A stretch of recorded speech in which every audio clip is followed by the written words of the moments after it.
18,952 tons of pumpkins are sold every year for Halloween, or that could be 41 million pumpkin pies, the weight of 223 million tarantulas, 431 million vampire bats, or 221,000 zombies. Halloween is not solely an American tradition. It branches from many different cultures. And we're going to cover how it all began, the ancient origins of Halloween, the twists and turns making it the Halloween we know in the United States, and then what we all know and love, the traditions that we do. The info that I'm going to give you is mostly from History Channel, the University of Albany, and HalloweenHistory.com. On November 1st, the Celtics celebrated the New Year because it marked the end of summer and harvest and the beginning of the cold winter, which was associated with human death. The night before that, they believed that the line between the living and the dead would blur, and they had a festival called Samhain, which means summer's end because ghosts would return. During this festival, they would build a sacred bonfire, wear costumes, sing, dance, tell fortunes, burn crops and animals to please the gods.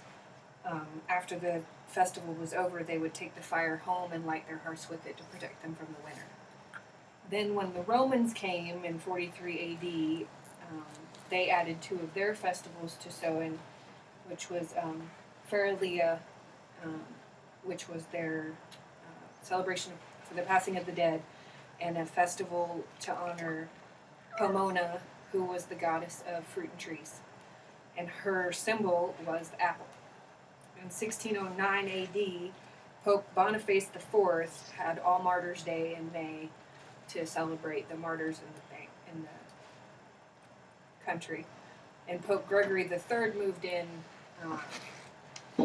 took office, and moved it to the same day of November 1st to coincide with the winter, New Year. And when he did that, he started All Hallows Eve the night before, which is now Halloween. So, does that sound like the Halloween that we know today? Good. Okay, when it came to America, it came with the immigrants, and the first celebrations were usually in Maryland and the southern states because the northern colonies were mostly Protestant and they wanted nothing to do with it because they thought it was evil. So with the mixed beliefs of those colonists and the American Indians, we started to have what we know today as the American Halloween. The first celebrations were called play parties and they would celebrate harvest, tell ghost stories, sing, dance, tell fortunes, and cause mischief. With the flood of new immigrants moving into America at the time of the 19th century, it moved widespread across the nation with dressing up in costumes and going door to door asking for food or money. Because they were part of the potato famine and they didn't have the food and money that they needed. And then that turned into trick-or-treating in the 20s, and because of the sugar ration, it kind of died down, but in the 50s it came back, and now we have trick-or-treating all over again, little kids knocking on our doors and wanting us for candy.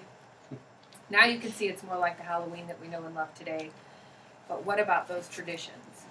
So, I said earlier that Pomona's symbol was the apple. That's where we get bobbing for apples.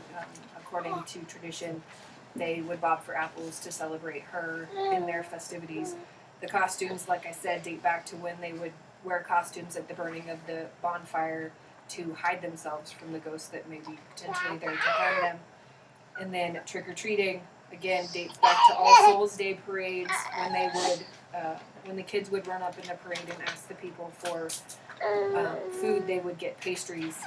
And then when they immigrated, the Irish and the English moved to the United States, that's when they would start asking for food and money door to door. And now today we have candy.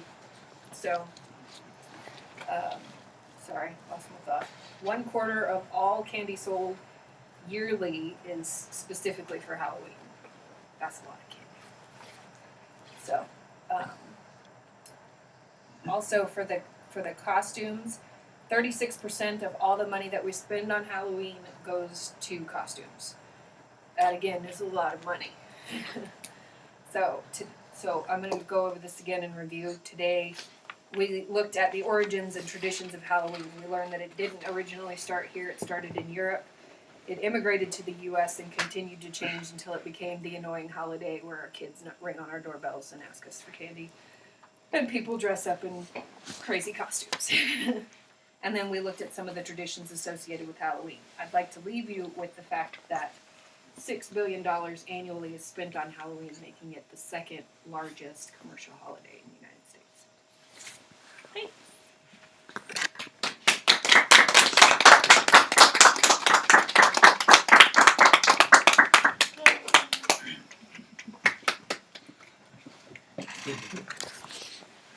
And I'm the camera guy.